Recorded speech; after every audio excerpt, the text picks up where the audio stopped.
Breaking news చూస్తున్నాం. Phone tapping లో రికార్డుల ధ్వంసం కేసులో ఆరోపణలు ఎదుర్కొంటున్న ఎస్ఐబి మాజీ డీఎస్పీ ప్రణీత్ రావును రిమాండ్ విధించింది నాంపల్ కోర్టు.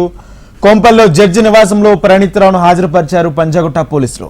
గత బీఆర్ఎస్ ప్రభుత్వ హయాంలో జరిగిన ఫోన్ ట్యాపింగ్ రికార్డుల ధ్వంసం కేసులో ప్రణీత్ రావుకు 14 రోజుల రిమాండ్ విధించింది నాంపల్ కోర్టు.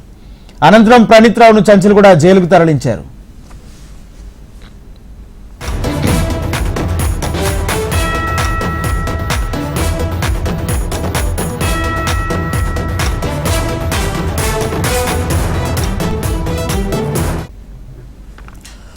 ఫోన్ ట్యాపింగ్ రికార్డుల ధ్వంసం కేసులో ఆరోపణలు ఎదుర్కొంటున్న ఎస్ఐబి మాజీ డీఎస్పీ ప్రణీత్ రావును రిమాండ్ విధించింది నాంపల్ కోర్టు. కొంపల్లో జడ్జి నివాసంలో ప్రణీత్ రావును హాజరుపరిచారు పంజాగుట్ట పోలీసులు. గత బీఆర్ఎస్ ప్రభుత్వ హయాంలో జరిగిన ఫోన్ ట్యాపింగ్ రికార్డుల ధ్వంసం కేసులో ప్రణీత్ రావుకు 14 రోజుల రిమాండ్ విధించింది. అనంతరం ప్రణీత్ రావును చంచల్గూడ జైలుకు తరలించారు.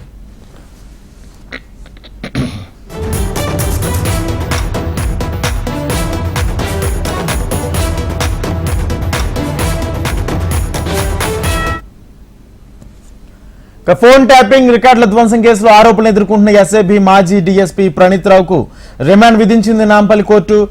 కొంపల్లిలో జడ్జి నివాసంలో ప్రణీత్ రావును హాజరుపరిచారు పంజాగుట్ట పోలీసులు. ఇదే అంశానికి సంబంధించి మరింత సమాచారం మా హైదరాబాద్ బ్యూరో రమణ అందిస్తారు. రమణ, చెప్పండి, మొత్తంగా ప్రణీత్ రావుకు రిమాండ్ కూడా విధించినట్టు కూడా తెలుస్తుంది. పూర్తి అప్డేట్స్ ఏంటి?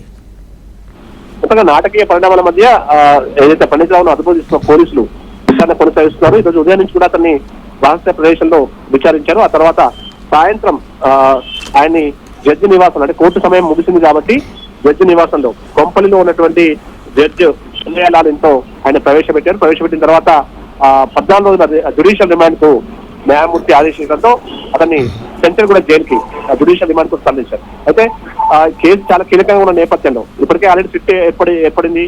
యూపీఎస్ ఏసీపీ ఆధ్వర్యంలో 4 అధికారుల బృందం ఈ మొత్తం కేసును విచారించబోతోంది. ఈ క్రమంలో ఇంకా చాలా కీలకమైన విషయాలు అతను రాబట్టాల్సిన అవసరం ఉంది కాబట్టి కస్టడీ కోరే అవకాశం ఉంటుంది.